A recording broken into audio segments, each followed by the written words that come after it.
Back in Chicago, we are live on this special Beyond the Beltway YouTube broadcast, and our phone number is open at 1-800-723-8289. That's 1-800-723-8289 if you want to have a conversation with us, if you want to send your comments literary in a literary way.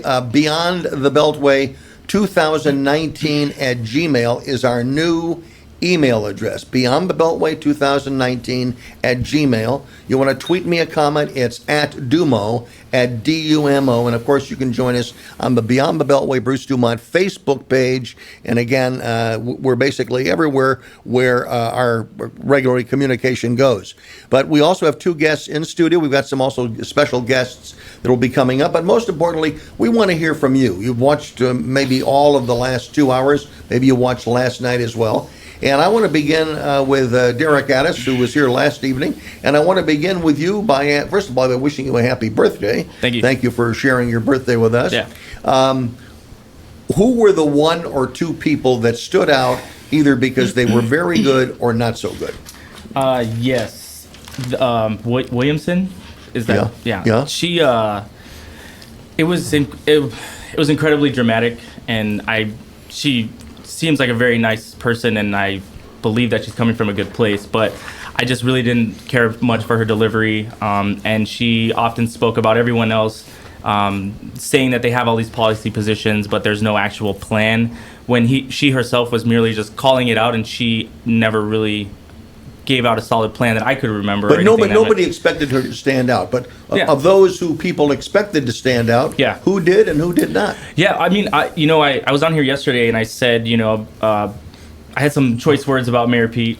And, today he definitely came out very well spoken, very well put together talking points and ideas. And, I don't dislike that individual. I just I still stand by my assertion that this probably isn't the right time for him, but he did. I think he did well, but not incredible. I would say I don't think he stood out tonight. Wally Podrazik, you're a longtime activist in the Democratic Party. The man behind the scenes. I've worked for the Democratic Party. Many working on conventions, putting conventions together. And you've been doing that for a long time. Of this group, who stood out? Well, I will say that Harris definitely had a number of moments she to stole stand the show. out. She grew in stature as the 2 hours unfolded. It wasn't just she had one good moment. She had multiple good moments, good engagement, and she basically said, here's my approach to dealing with these issues. I'm going to tell you stories of real people that I've encountered. Every chance she got, all of them tried to do that, but she did it most consistently, looking in the eyes of, witnessing this, witnessing that. I'm the little girl who was bused and all. She managed to turn everything into a story, which was good, because that's how you do break out, because no one is going to sit there after 2 hours and say, now let's do a little chart as to whose plan is the best. Did she land a punch on the vice president? It was spirited. I don't know if it was a punch, but it was spirited. Do you think she landed a punch? I don't want to punch, but no, I mean, she definitely, I think, defended her position well. I will say I thought it was a little rude for the former vice president, to not look her in the eye as she was directly addressing him about an issue that as a child he affected. Well, she believed that he affected, and I understand that he didn't feel the same way about the transpiring of that. But I thought he could have made a better effort to maintain eye contact with her and actually, show I'm hearing you, and I think that was an L for him on that one. Last night, we all agreed, those that were here and many of the callers, basically said that Julian Castro really stepped up, and he probably was the winner in a lot of exchanges. Would you say that Eric Swalwell, who is one of the also-rans, did he get some points tonight with taking on the vice president on the issue of age and whether or not he represents a new generation? He went back a long way. I thought he was going to talk about John Kennedy, but then he turned around and talked about Joe Biden. Yeah, I mean, she was the person who talked about John Kennedy was Marianne, inciting that and saying that you're not, youth doesn't mean it's only the youth that can advance. I'd like to answer your question, but in just a moment. This is not going to be a debate that someone had a gaffe, someone looked the wrong way, No. someone confused Al Qaeda with the Taliban. I mean, Yeah. none of that. It was, I use again the term spirited. It was basically the Democrats playing to their audience, saying, "We are articulate in these issues that mean a lot to you." And so that's one audience that was absorbing this. But there are two other audiences. One is particularly Donald Trump. In other words, how will he decide to deal with any of the issues raised? And also the Donald Trump supporters. And all of them are looking at exactly the same exchanges. And if you're a Democrat, you're saying, okay, who's the ones that are going to be able to carry this forward? If you are a supporter of President Trump, then you're saying, okay, here's possible opponents. Let's see if there are some check marks we could put in, and Donald Trump will see what he says. Did Michael Bennett impress anybody? I mean, did Michael Bennett impress anybody? Did Kirsten Gillibrand impress anybody, or were they just there? No, I mean, I appreciated Gillibrand bringing up, that the Trump tax cuts were to pay back the donors. I appreciate her bringing that. But I feel like, I was really turned off by her initial desire to be heard, in the sense that she wanted to use her body in front of others to kind of get her position. And I just felt like that was, and that was when Kamala Harris was like, hey, everyone, relax. Yeah, and actually, to me, that was one of the moments where she did seize it. It's where it started. It's like, wow, this is a cacophonous noise that no one is going to watch. Yeah. Chill. Yeah, everybody chill. And they did. And she got cheered for it. She got cheered, and people chilled. Well, it was the right thing to do. Yes. Yes, that was the right thing to do in that moment. 1-800-723-8289 is the phone number. 1-800-723-8289. You can go to Beyond the Beltway 2019 at Gmail. If you want to write in, at Dumo is where that's the Twitter handle for us. And again, other than were the moderators, were they better than last night? Just generally speaking, I thought last night's debate was more entertaining. Does anybody agree with that? I wasn't looking to be entertained. I mean, in the sense of, wow, look at all that spirit, look at the silly things. Right. That's not what I was looking for. So I thought the moderators tonight were just fine. Yeah. They did exactly what better than moderators should do. Yeah, I get, my only thing with the moderators is they come off very authoritarian, and I understand that you're trying to keep everyone, keep the debate moving and keep everyone on pace and get the questions answered and stuff like that. But it seemed like it was like, addressing the audience, and like, how many graduations have you been to and they're like, will everyone please hold their applause? And it just doesn't work that way, right? Yeah, you got to meet people halfway. Let them do their thing, right? Yeah. They're there to support these it people. basically should have been top of the hour, let's remind you, top of the hour, let's And remind that's you. it. And Just that's it. let it happen, and just, let the debates flow. But, other than that, I mean, they moderated it, in a good way. Yeah. Let's head to the great state of Iowa. Robin, are you in Iowa or are you in Illinois tonight?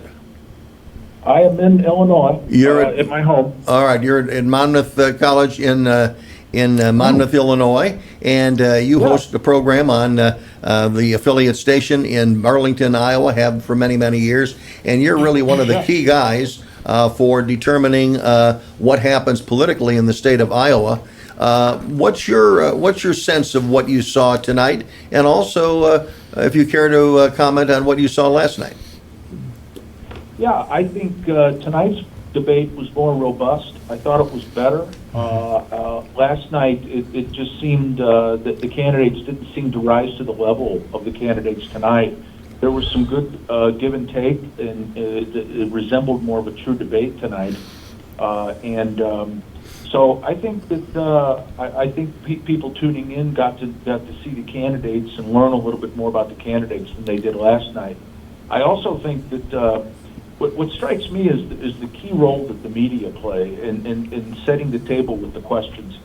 Last night, quite a few of the questions dealt with non-economic issues and the cultural issues that tend to get Democrats in trouble.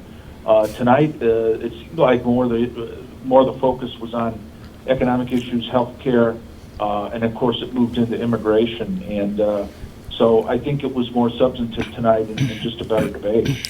Do you think that Democrats tonight, and I'm thinking maybe Kamala Harris, do you think they said things tonight that they will regret in a general election campaign? Well, Bruce, I'll tell you, the exchange with Biden on busing, Yes. I'm old enough to remember that issue. And Right. I think Biden could have responded better, and the key there is that it's forced busing to achieve integration.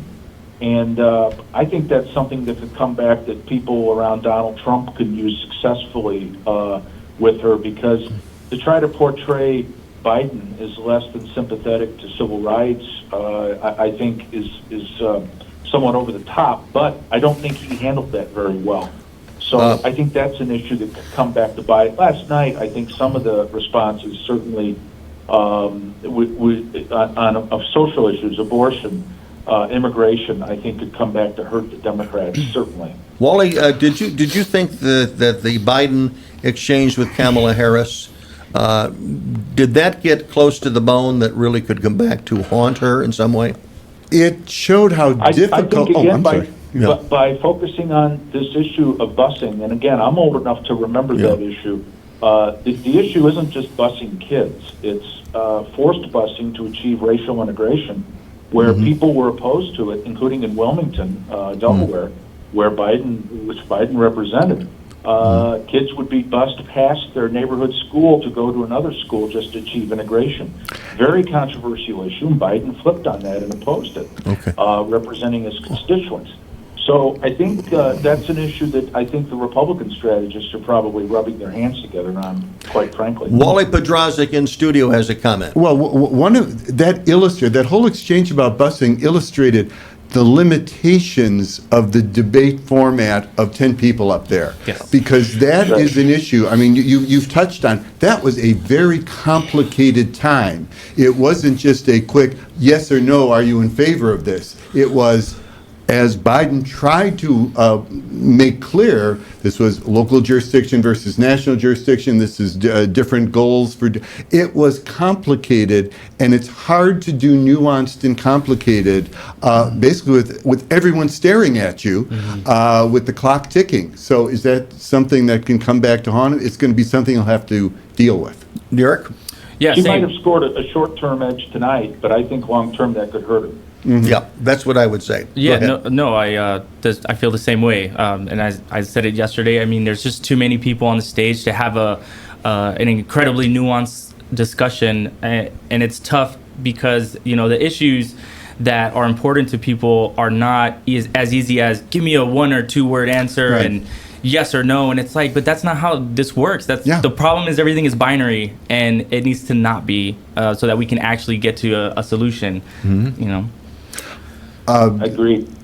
Wally? I was going to say that an example of something that sounds good but is very nuanced would be gun buybacks and such. That's a very complicated issue in the Yeah. sense of, does it make a difference Right. if if the guns are bought back? How does that actually change the environment? Right. On the other hand, when Bernie Sanders did say people have risen up and changed, I just wrote down Mothers Against Drunk Driving. Yeah. I mean, it is possible Right. to, from the ground up, Yeah. change policy, but that didn't happen overnight. No. Right, That and happened over decades. 25 Well, and 25, 30 years. And that goes to my point as to why I'm a Bernie Sanders supporter. We were talking about this offline earlier. It's that when I look at the panel of people on that stage, I'm not saying that a lot of them don't have very fruitful political careers in terms of doing good things for the public, but one candidate sticks out to me time and time again, and always has since I was a child. I remember watching him on C-SPAN. Yeah, I was a kid. Wow. I watched C-SPAN. I'm still a weird But- person. Anyway, but- but what I'm saying is the consistency is what matters, right?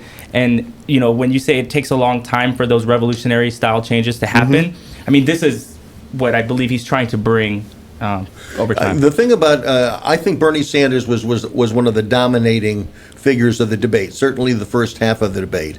But I'm wondering how many people out there who they may agree with him they basically have come to the conclusion, okay, here's Bernie doing his, 10% and 90%. He's going through all the stuff that we've heard before. We heard it in 2016. It's a rehash. He's not giving us anything new and fresh like Elizabeth Warren did last night. Well, I mean, he did though. I mean, he did just recently, a few days ago, release his plan to take care of the student debt. Right. But here's the thing. I mean, if you believe in something, I mean, you have to keep fighting for it until you're gone from this earth, and that's what he does. And so, yeah, it may not be new and fresh, but that's what I appreciate, because it's not pandering. He's not just trying to get political wins. He's like, this is what my life's work is. This is what I believe. But then this is now going back to who are the audiences watching this. Right.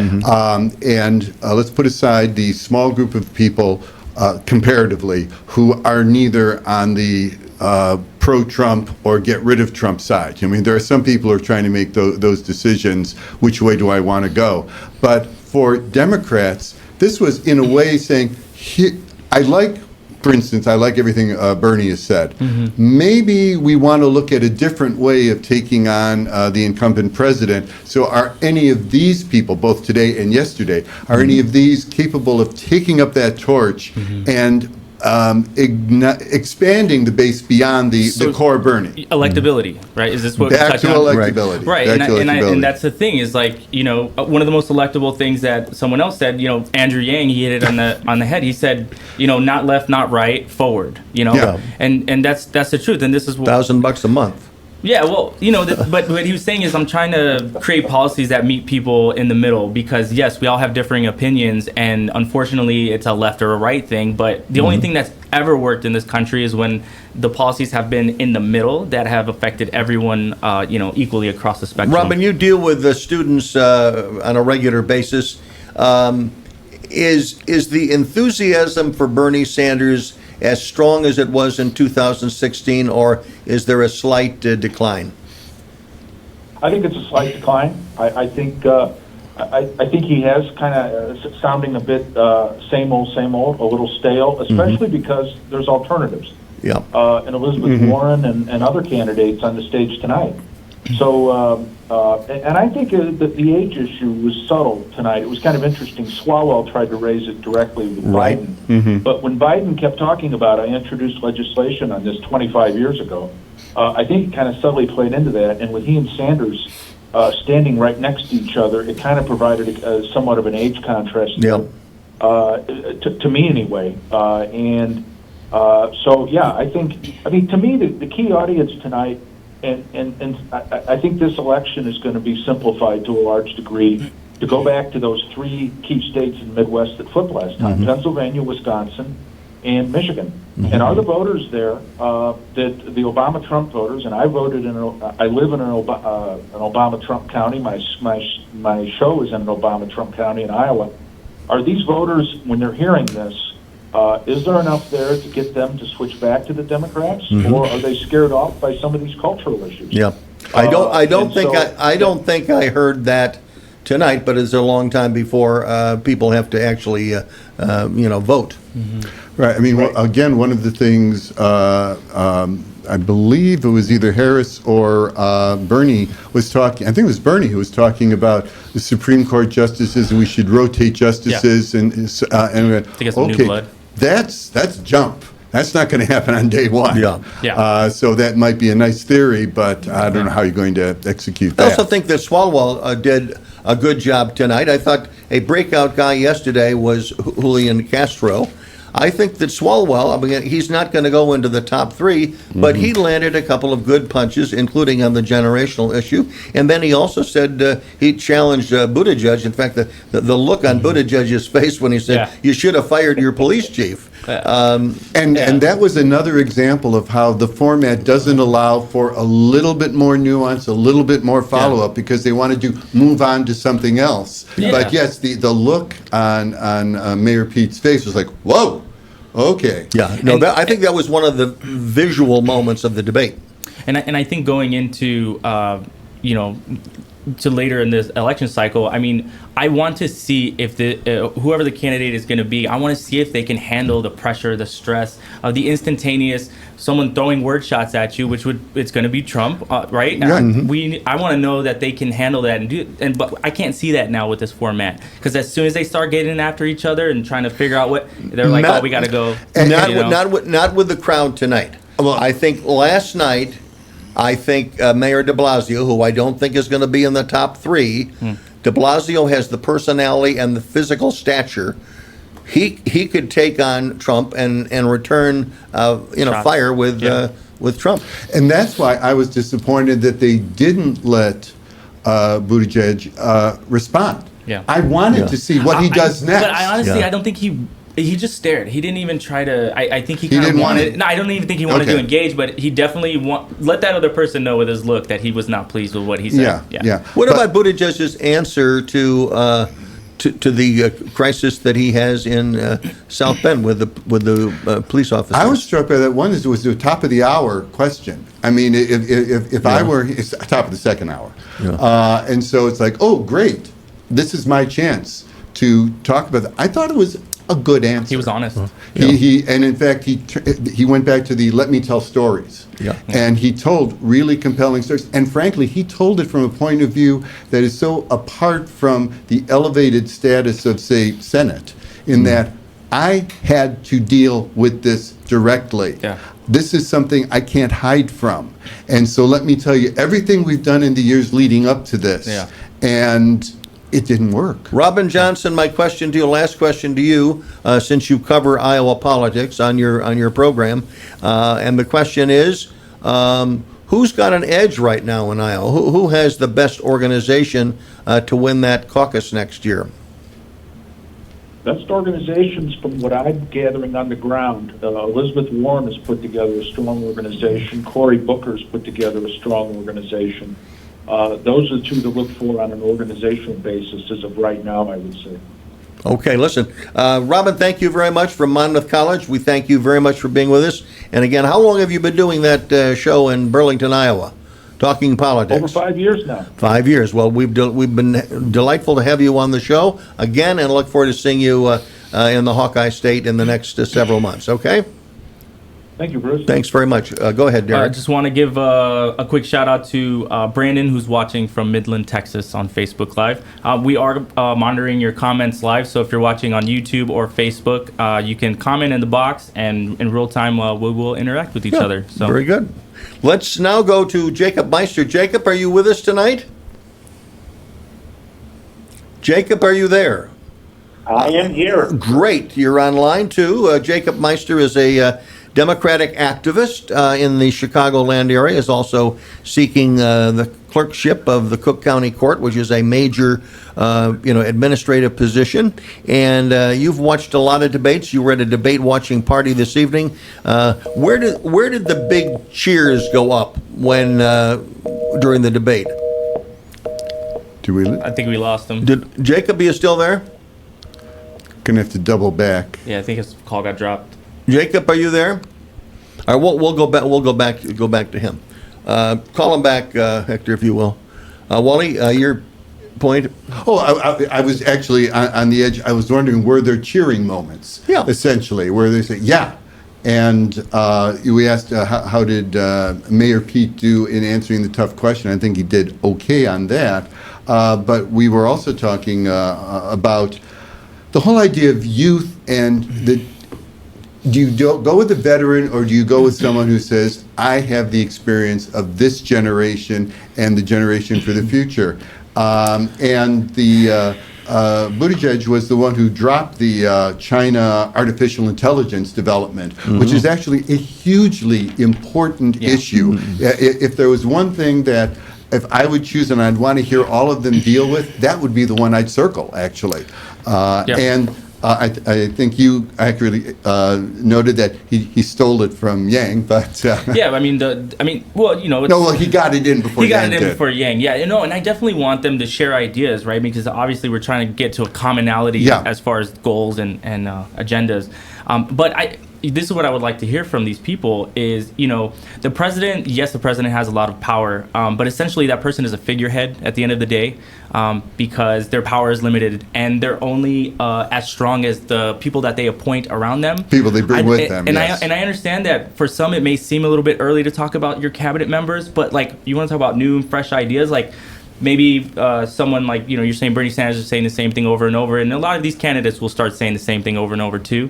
How about you throw in like who's going to help you achieve these goals? Like, let's talk about these people you're going to surround yourself with and how you're going to win, right? Going back to 2016, I mean, one of the most effective moments that Donald Trump brought to the third debate in Las Vegas was, here's who I, by name, Yes. Here's Yeah, my yeah, list. yeah. Here's who I'm going to bring. Here are my nominees for the Supreme Court. Yeah. Here are the people that this is the list I would draw from. Yeah. And he departed from the I will look for the most qualified and Yeah. blah, blah. No, Yeah. he just said this I is think it. You people buy- people are going to expect that now. I yeah. think.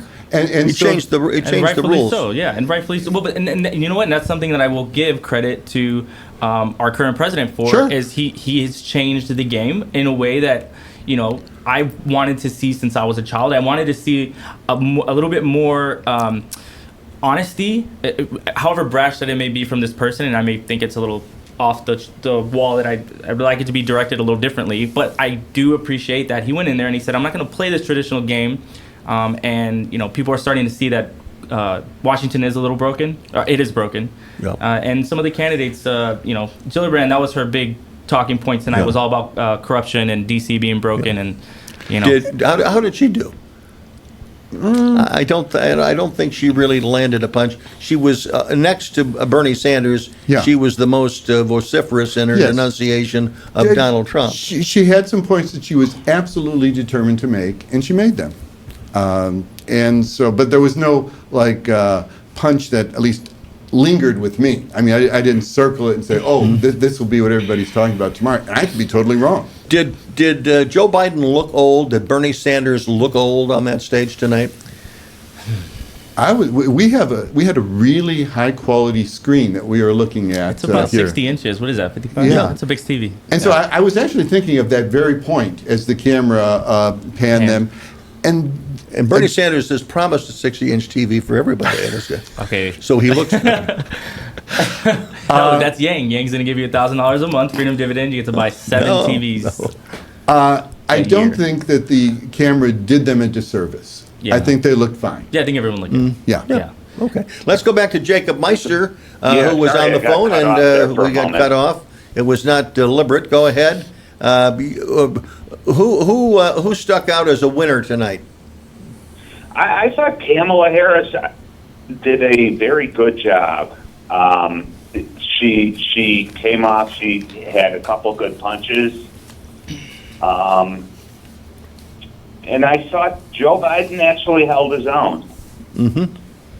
Yeah, I would say that. I would agree with that. Yeah, for Joe I think Biden, you could. I think Bernie Sanders disappointed me a bit. Came off as maybe a little angry on some issues.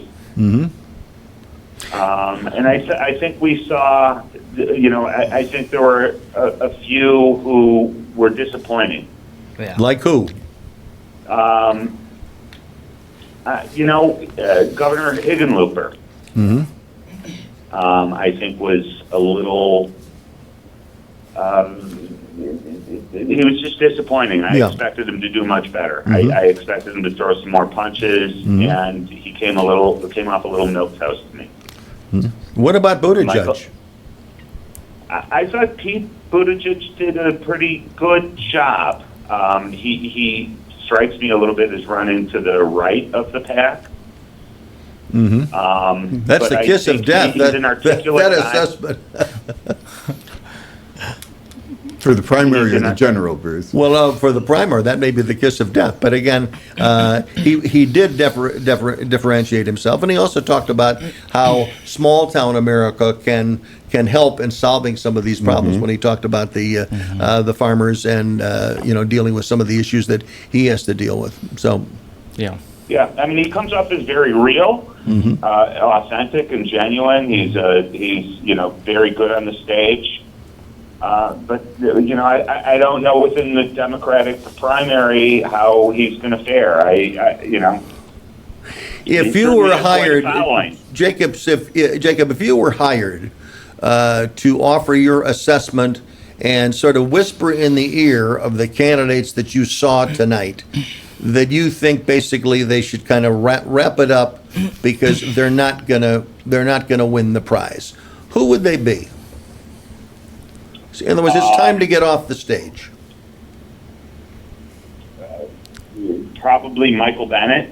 Yep, I agree with that. I think I disagree with you on Eric Swalwell, but I would tell him to get off the stage. I think he was combative. Right.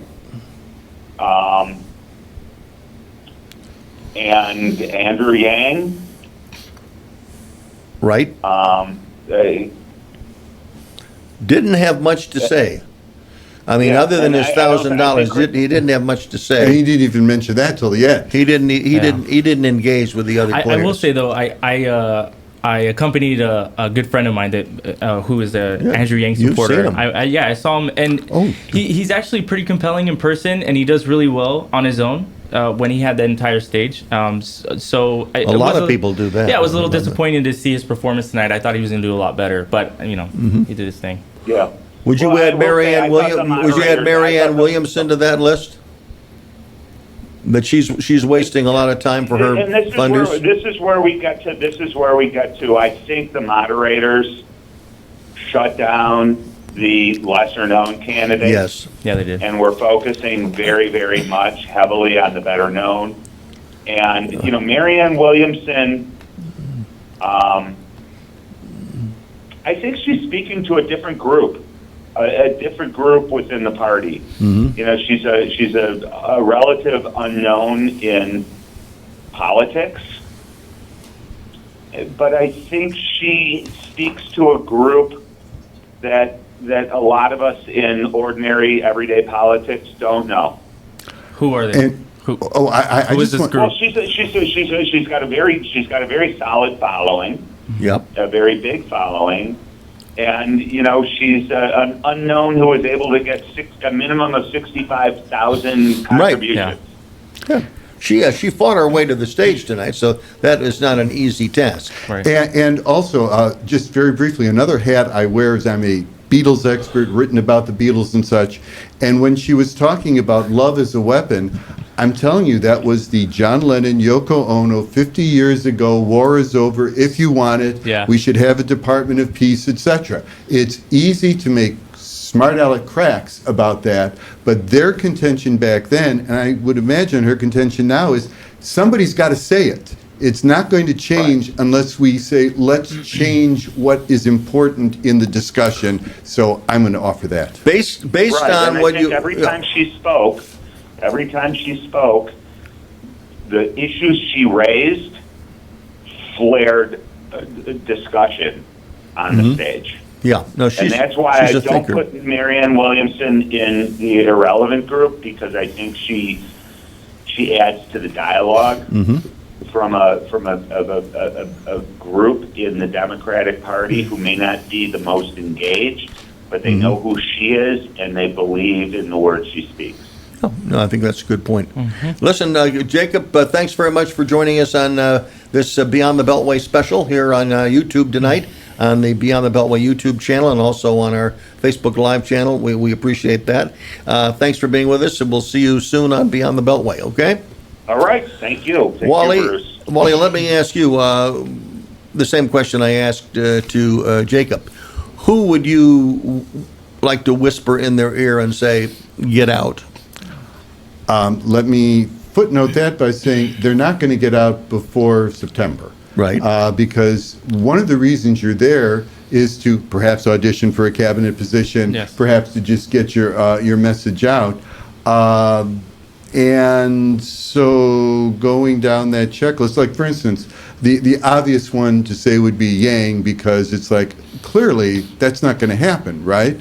Right. But just like for Marianne, is he raising something Yes. that is so different from everyone Yes. else It benefits, that he yeah. should be part of it? I sort of go back to Bennett and go down the checklist. Swalwell is, I get you. I see what you're saying, but but you're not. You're not going to win.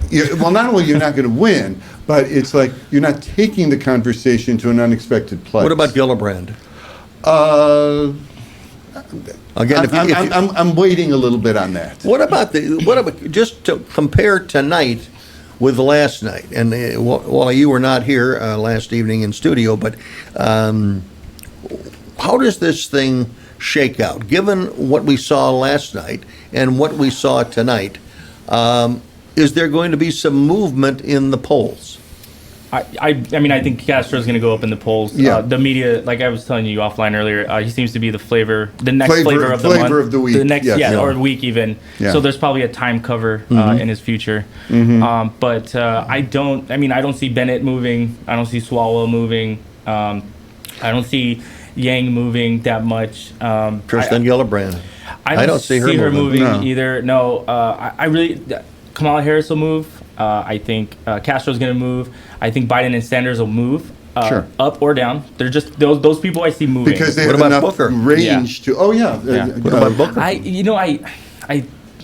I think he might move, but I don't know that it'll be up.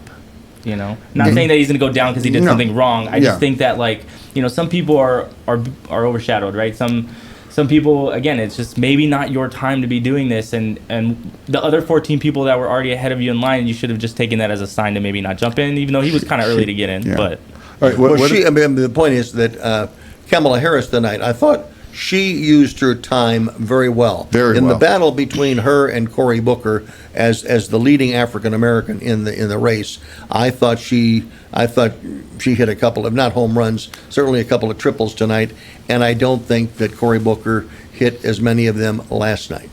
I concur that people looking back at these 2 days will say, okay, she needed that and she performed. right. Okay. We're going to move on. We have Kevin listening to us in Chicago. Go ahead, Kevin. Thanks for joining us tonight. Hi, thanks for having me on. I'm watching on YouTube. Good. Wally made a good point earlier, and I want to add to it.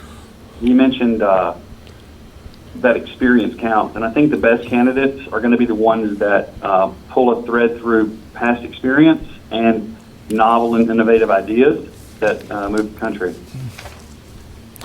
And I can speak to what two of you of those are, but Well, I was struck by the way Buttigieg said, everything I've done contributes to what I bring to this office. Yeah. I mean, he was sort of giving an instant description of his own resume, saying, look, I've been I've had to manage a city. I've had to act under crisis. I've been in a war situation.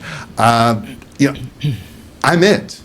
Yeah. And so the idea of being able to weave all of these issues into your own narrative, I think is really important. Do you think, Kevin, Yeah, do you think Buttigieg stood out in any way tonight? well, I'll answer that, but let me back up a second about experience.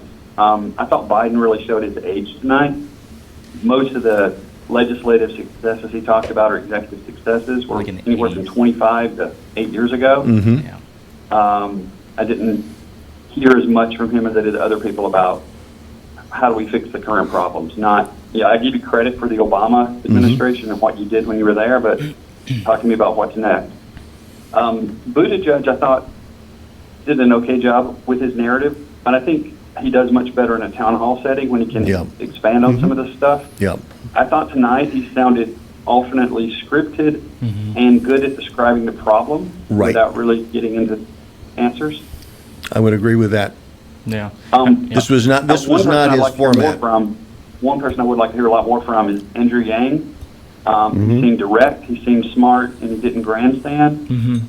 Those all appeal to me, and I don't think he's a guy that I wish they would give more time to. He didn't grandstand when he said he wants to give everybody $1,000 a month? No, I mean, he's sincere about it. I mean, he's not, he obviously he's trying to earn political points because he wants to be the candidate, Yeah. right? But no, he's just straight to the point. I mean, he's a tech, entrepreneur, guy. and he's like, I'm here to handle a business. techie. I'm here to fix the country, and I appreciate that from him. And so when you spoke earlier about, should even these people who we know have no chance of winning be a part of the debate? And then sometimes, yes, in They some should, most circumstances, definitely. yeah, he definitely adds value to the discussion, whereas others kind of don't. And there will be the challenge now, is because the criteria for the next debates is going to be raised up a Doubled. little bit insofar as fundraising and also how you're doing in the polls. Well, isn't that for the, not the Detroit one, but isn't that for September? Is Yeah, the doubling that's in September, September? right, So there's yes. one more with the Yeah, current one more with rules. everybody, yeah. And of course, that's when you're going to see can you deliver the numbers, both poll-wise Right. and support-wise? And those are the urban issues. There'll be a lot of urban issues discussed at that particular point. Is there anyone that you think landed a significant hit on President Trump tonight? I mean, the strongest guy was Bernie Sanders. He's corrupt, Call him racist. Was there Liar, anybody else? yeah. Yeah, was there anybody that came close to that? I mean, I And don't- does that play well? I mean, I don't know specifically about Trump, but I did appreciate Pete, calling about the Democratic Party and their desire for that separation of church and state, right? And I haven't heard that from a lot of people in probably No. the past 20 years of my life. I remember Right. being a child and in school, and that was one of the first things we learned about how our government is supposed to operate. It was a big issue then. But Right.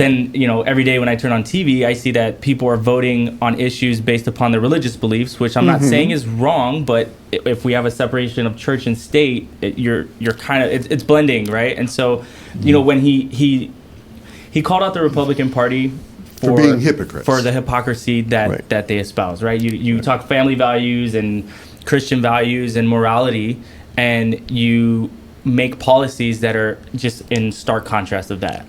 But the catch on there is say, what could Republicans do? What could Donald Trump do from this? Right. Is say, see, I told you, they don't respect religion. Yeah, and Yeah. it's a catch-22, right? It's kind of like there's certain things in this country that we're not allowed to debate. We're not allowed to talk about because then you're just labeled with some big old letter of some sort, and people say you're this and you're that, and you maybe were just trying to have a Well, you're trying to have Yeah. a nuanced conversation. exactly. Yeah, and a presidential campaign isn't necessarily the place for that. Kevin, any final words from you? If not, we're going to move on. One thought was the question to Bernie Sanders. We're in the midst of the issue of what would be the first thing you would address when you became president within the first 100 days. His inability to seize on any one idea and just say that we're going to cover it all sort of supports my idea that this guy wants to try to deliver everything without any real sense of how do you do it. It's sort of an kind of an undisciplined approach that people I think have thrown his way. So Okay. that was a red flag with me with Bernie Sanders. Okay, thanks very much. We now go to Richard Streetman. Richard Streetman is a Chicago activist. He's very active in the gay and lesbian community, the LGBTQ community. Richard, were you pleased with Mayor Pete tonight, or did he disappoint you? I'm generally pleased with Mayor Pete. I have to, full disclosure, I was one of the co-hosts of his fundraiser here a month ago and helped raise a lot of money for him. Okay. That being said, I've grown accustomed to being impressed with him at every appearance. I feel like he was good tonight. I don't feel like he was the best I've seen him. Well, His answer on the religious point was very popular. I've seen some stuff on social media suggesting that folks in Iowa at a debate watch party, that was like the first applause moment of the evening. So, I mean, he was competent. I think he's been knocked off his game, quite frankly, by the situation in South Bend with the police. Yeah.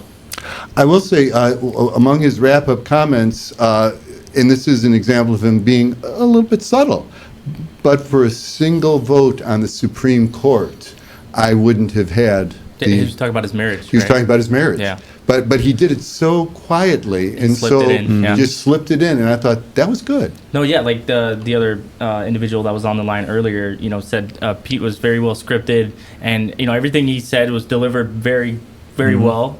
But I think also when I've seen Mayor Pete, on the television shows, the television interviews, I thought he was so good, so relaxed, the standard of performance was high for him. And I just don't think tonight was not the best He did look format as for him. relaxed.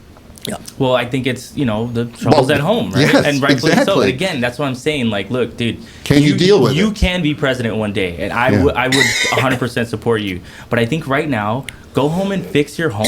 Like, go help South Bend mend the troubles that they have now. So what are you going to do? You're going to become president, and you're just going to pass off all those problems that are happening right now to whoever your successor is? I mean, that is not... I don't think that makes you electable. I think that, Oh, I'm going to ask a Bruce-like question. All right, Yeah. if not him, then who? What do you mean? If not him, then who should it be to be the nominee? Oh, well, I mean, I truly believe that Senator Sanders is the most formidable opponent to Donald Trump. Okay. All the 2016 polls had him beating everyone. It had him beating Clinton, had him beating Trump.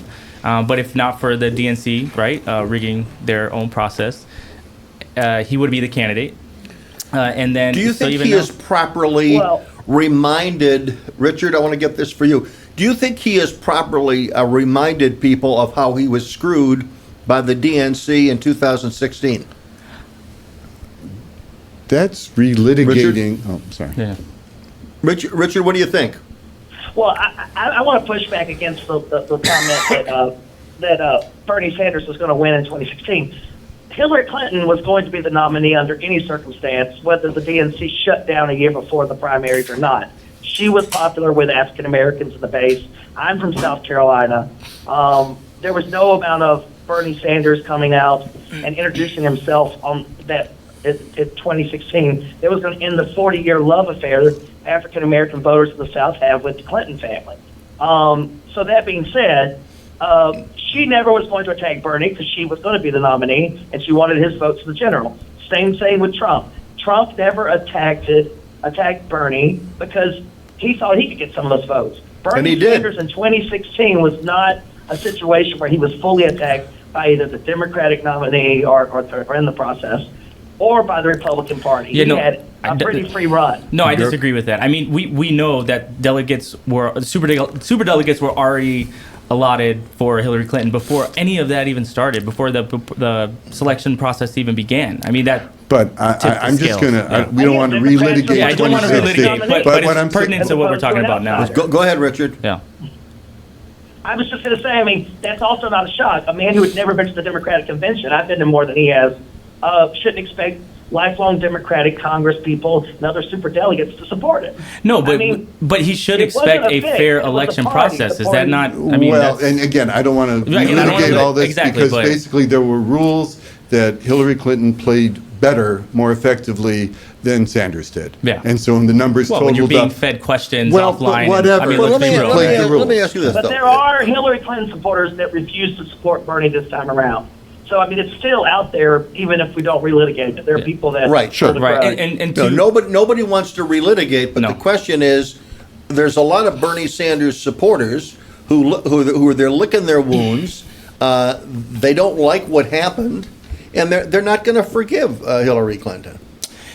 yeah, I mean, I don't think it's to Bernie Sanders' benefit now to relitigate what Yeah. happened in 2016. So your original question was, is he reminding people enough? I know it wasn't addressed to me, but if I may, Yeah. I don't think he is reminding people, and I think that's a good thing. We all know what happened. Yeah, I agree.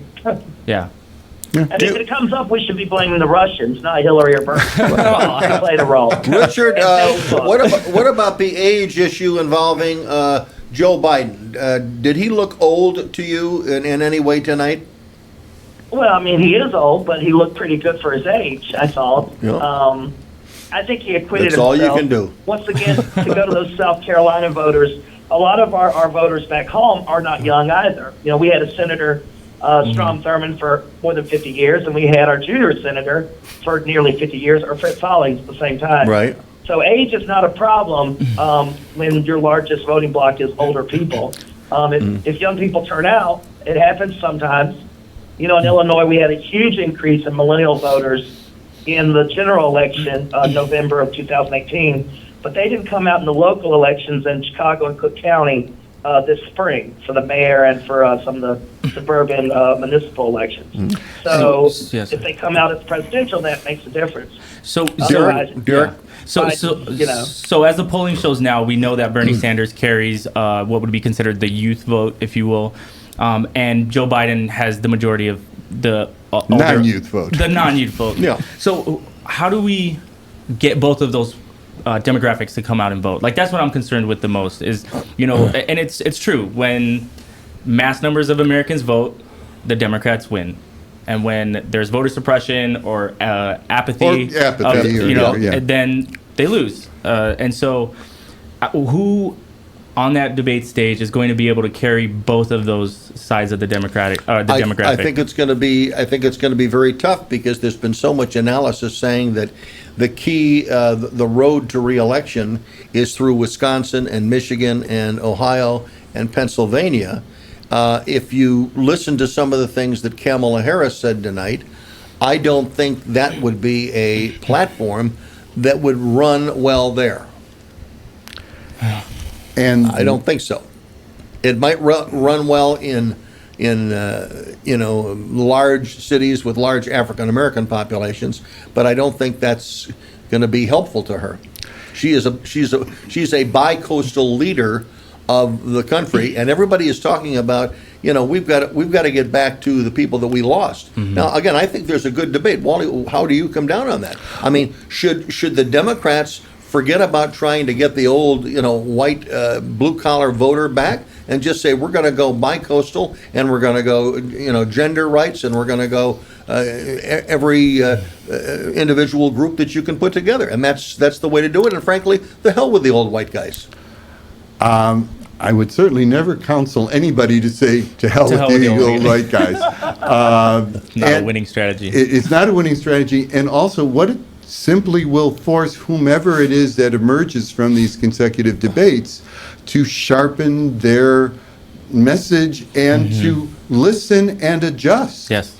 Essentially, the message they tried to get across, a couple of them did, saying this is the worst president in the history of the country, etc. So that's our message. We have to now change that situation. So is there anybody on that stage that a Democratic voter would not support? I mean, when it comes down to it's either the incumbent president or whomever the party nominates, was there anybody on that stage who has a reasonable chance of being the nominee that all right, fine. It's like, I hate that person. I hate no, I didn't see that. No, I didn't see that neither day. And I think that's the one thing that the Democrats and their party have right, is that they're all like, this is going to be a tough, grueling process to figure out who this individual is that's going to represent us.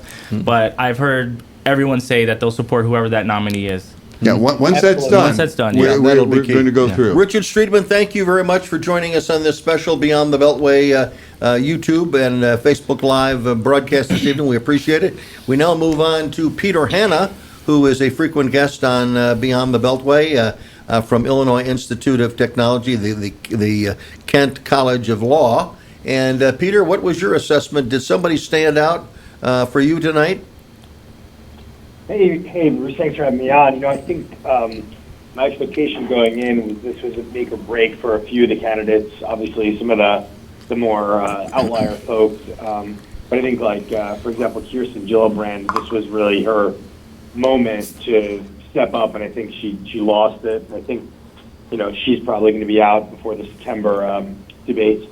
The two people who did stand out to me the most really were, I would say, Mayor Pete, surprisingly, to me, and Kamala Harris, just in her forcefulness and I guess her willingness to go right at, Vice President Biden's kind of weakest points. And I think it really shook, like some of your other guests have acknowledged, shook Biden in a way that I think the second half of the debate, he was a lot more cowed. I think Biden and Bernie both sort of underperformed, Biden more so. But yeah, I think America got to see why, Mayor Pete has gotten so much buzz, and he came off very super polished, and you could tell looking at the stage who really prepared and who didn't. And he and Kamala Harris were very well prepared. Well, I think Kamala Harris. I think, in my view, I think she stole the show. I think the post analysis that's going on all the networks is that, just as Julian Castro sort of stole the show last night, Kamala Harris did it tonight, because a lot of people have been hearing about Kamala Harris as a United States Senator from California, but they really don't know much about her. So tonight they saw her up close and personal. Mm-hmm. They saw her taking on the vice president, and also standing up for her beliefs, and really, I think, drawing out a very strong position within the African American community, and going for women as well. And I think that I agree with also is that I think Kamala Harris did a great job tonight. I think that Kirsten Gillibrand, she paled in comparison. Okay. And also part of this process is establishing authenticity and credibility, and the ability to identify, to be someone that you would identify with. And when she was telling her stories, and when the close-ups on her, I liked seeing. This just sounds so weird, but it's like I enjoyed seeing her on screen. Mm-hmm. She had a good on-screen persona. And it's like, okay, I want to hear a little bit more from you. Yeah. No, yeah, I mean, often I find that it comes off a bit patronizing and just incredibly dramatic when politicians go into these stories. They're like, oh, I just got off the phone with 32 farmers and we talked about corn and all that. And sometimes I'm like, is this even real? Like, did you actually even talk to these people? But no, when she spoke, it was genuine. Mm-hmm. It came from a place of knowledge and understanding. Mm-hmm. And she impressed me quite a bit tonight. Yeah. Yeah. But how does she play in Wisconsin? How does she play in Wisconsin? That's called having a good team there to totally inform you as to what are the issues there. What are the And she'll campaign there, unlike Hillary. Well, right. Yeah. Send somebody there, and basically be ready to mix it up. Be ready to have the conversations. Be ready to impress the people.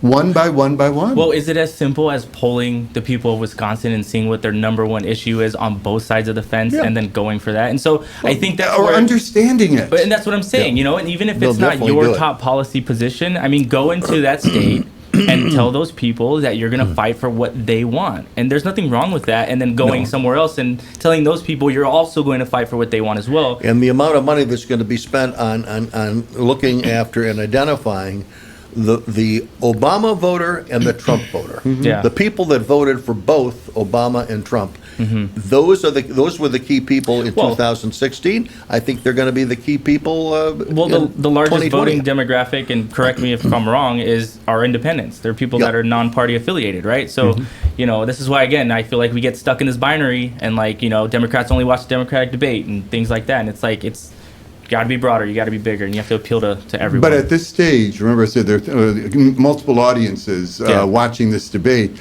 taking away from the debate different strategies from it. But I think for Democrats, it's, am I okay with any of these people? And right now, I think they're okay. Peter, were you upset or concerned that there wasn't much discussion of foreign policy tonight? I think that these primaries are really for the voting base, and I think it's not atypical to see this sort of focus this early on. I think we'll get to more broad foreign policy questions as we narrow this field, but I think with 20 candidates across two kind of grueling days of debate, I felt like I was doing the debate both times. I think they're really trying to tease out as many differences domestic policy-wise among these candidates. I was personally disappointed just because, candidly, there's a ton of foreign policy to be discussed and a ton of foreign issues from what's happening in South America, Central America, immigration, Iran, in Europe, Russia, obviously, and I would have liked to see a little bit more on it because there's only so many times I could hear everyone cheer like Medicare for all. Like we get it, but. I think it's just sort of a consequence of the configuration and the fact that we have, way too many candidates right now, and the field needs to be diminished quickly. And one of the contexts that we did see some foreign policy is, and again, I think this was against Sanders, coming and saying, how do we deal with some of this flow of immigrants? Is we have to go back to why they're leaving their first home place. countries in the first Right. place. Yeah, and and Biden picked up on that too. Yeah, saying, and even Sanders talked about the bipartisan legislation that he got passed that was vetoed in the White House to get us out of the Saudi-led war in Yemen, right? And our aid in that atrocity. So.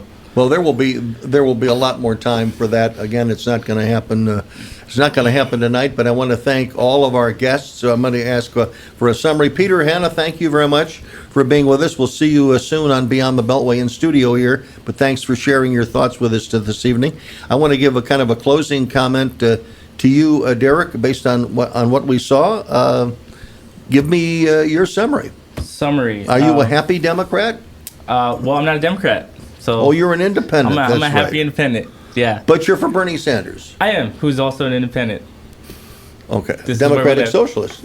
So are you a Democratic Socialist? I mean, if the world is forcing me to identify as something, I will tell them what I believe, and they get to call me whatever they want. It's like that Shakespeare thing, a rose by any other name Sure. still smell, and I'm, kind of rosy. So, Okay. no, I do believe in a lot of the things that he champions. I don't blindly follow this man into any tunnels, but if I had to side with a candidate, it would be him. I am a little disappointed in his performance tonight. I think he could have done a lot more to bring in kind of what you said, kind of like jazz it up a bit, Yeah. your same talking points. And, maybe let's pivot off of everybody knows Medicare for all. Yeah. Everybody knows all the other candidates are starting Yeah. to steal your ideas. Perfect. That's what you wanted because that's what the change we're looking for. Right. Maybe he can start talking about foreign policy when nobody else is, and Yeah. that makes him stand out even more, and he's kind of doing it a little bit, but That's a good point. Wally, final remember, word to you. Remember, this is the first pair of debates. So this is the one that we say, all right, we've laid our markers down. Let's go forward from here. Okay, the marker is down. We are here. We're out of time for our first hour of this special, Beyond the Beltway special. We thank you very much for your participation. Sunday night, we will be back here at our regular 6 o'clock Central Time for 2 hours of further analysis of this. And I'm going to ask one last question. Wally, what's going to be the headline tomorrow? You deal with the media. What's the headline on this debate? Probably, I can't get it into headline form, but it'll be Biden-Harris. Oh, 100%. It's already. So I have this. It's already watch. on? Yeah, it's pinging my watch. Yeah. It's- Oh, it's- my God. They were So doing you're it cheating. in the middle of the debate. No, I'm not cheating. I'm living in the 21st century. Well, that's Yeah. right. Well, Well- that's exactly right. Listen, thank you all. Derek, thank you very much. And Wally Pajazic, thank you. you very much. Our thanks to Hector and Andrew and our good friend Fritz Goldman for their assistance in the production of this program. We will see you on Sunday night, and thank you for joining us tonight.